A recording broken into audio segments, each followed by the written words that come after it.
We need to start off by addressing the elephant in the room. The Omaha market feels like it has significantly slowed down. So let's take a look at the numbers to see what's actually happening in the Omaha real estate market.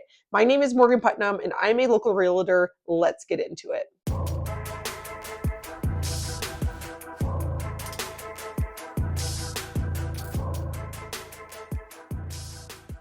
Thank you so much for stopping by the Omaha Insider YouTube channel. Please take a moment to like this video, comment on this video, and subscribe to my channel so you're always the first to know what's going on in Omaha. What I am hearing over and over is that it feels like the Omaha market has basically died. However, that is not the case. If we look at the data, there is a lot of activity happening with both buyers and sellers right now. Is it taking some price reductions to get homes sold? Yes. Are sellers finding great success when they have it listed at the right price from the beginning and they do the homework that they need to do to get it prepped and ready to go on market? Yes. So buyers are finding great success getting some money off purchase price. They're getting some seller concessions, which is awesome for buyers who have not really had any relief in this market for years and years, are finally getting some good opportunities to make a move, to maybe buy that step up house that they haven't been able to buy because of competition. Maybe they needed seller paid closing costs and now they're able to get it. There are just a lot of opportunities for buyers right now that we haven't seen. And even with those opportunities, sellers are still finding a lot of success when selling. The average sold to list price is still 98.4%. So sellers are still getting really close to full asking when they list their house on the market. We're going to start with talking about existing home sales. So overall, if you look at this number, it is like mind-blowing because the amount of new listings on the market is so much higher than October of last year. We are at 25% more listings than what we had on the market last October. At the same time though, closed sales are up 15% year over year. So there are just a lot more transactions happening right now. So yes, new listings, inventory is up a ton, but so are closed sales. So there's just a ton of activity happening in general. There is that 10% discrepancy though, where closed sales are not necessarily keeping pace with new listings coming on the market. But overall, we're still seeing more homes closed this year than last year at this time. And I think a big part of that has to do with interest rates. Last October, interest rates were around 8%, and now they are hovering around 6%. Folks, VA and FHA, they can get a home in the 5% range, which is that threshold that a lot of people are like, oh, once it reaches 5, I will dive back into this market.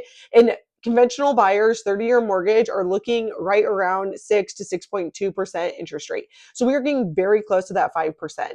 Overall, it's taking a little bit longer to get homes sold. Buyers have those opportunities to maybe go through a house 2-3 times before making an offer, where that was never the option for the last few years. And so people are able to take advantage of that, and they are. They're really doing their due diligence up front to make sure that they really want to purchase this house.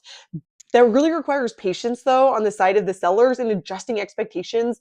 That is going to maybe take a while and your life is going to be inconvenienced for longer. And really, there's nothing that can be done about it. It's just the way that the market is working right now. So sellers can try to set themselves up for as much success as possible, and they absolutely should, by pricing right from the beginning, as well as doing as much prep work as possible from the get-go to make it look as good as possible and to appeal to as many buyers as possible.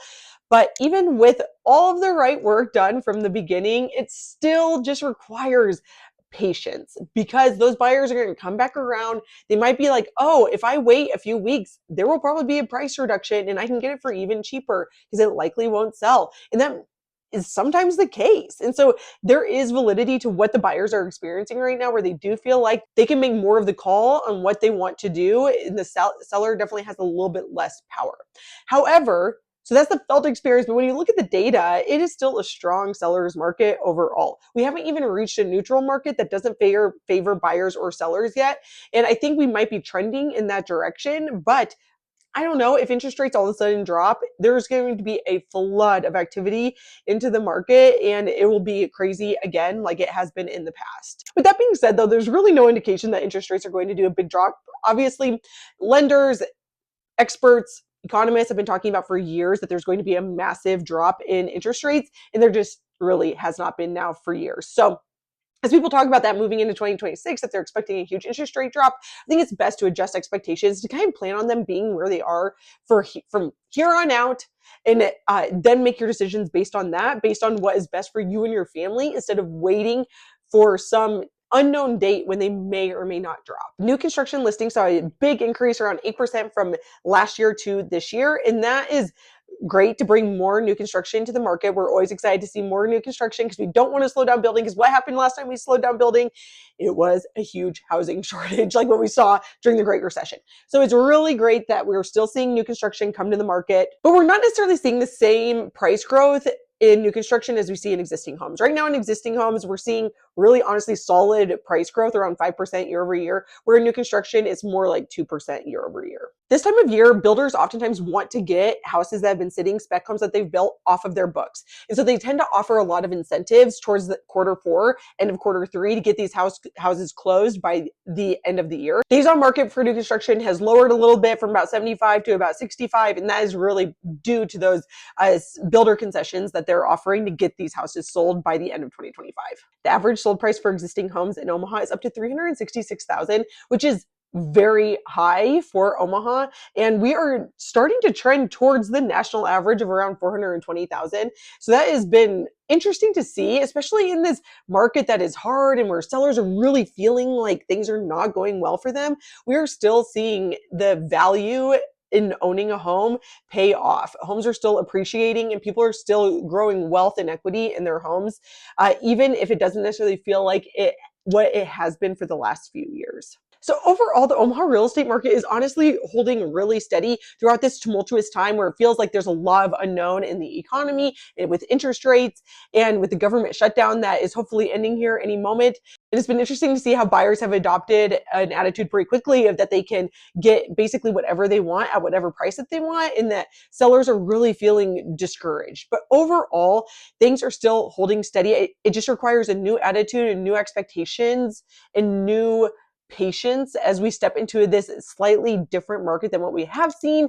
And overall, though, when we actually look at the numbers, the Omaha real estate market is really holding super strong for all of those homeowners, and for folks who are thinking about making an investment. It still is an awesome investment over time. If you have any questions about your specific homeownership journey, your home ownership situation, whether it's what your home is worth, I would love to help you. Reach out anytime. My number is 402-720-9886. And one quick thing that's just happening in Omaha, the new branch for the Omaha Public Library that is on 72nd and Dodge is going to open in April of 2026. So we actually have a open date, and it's very exciting. I cannot wait to see it. The early photos look absolutely amazing. But that is the one piece of information that I wanted to make sure got communicated to everybody, because it is very exciting for Omaha. Again, if you have any questions about any of this information, what's going on in Omaha, please reach out. And my website is www.haymorganputnam.com.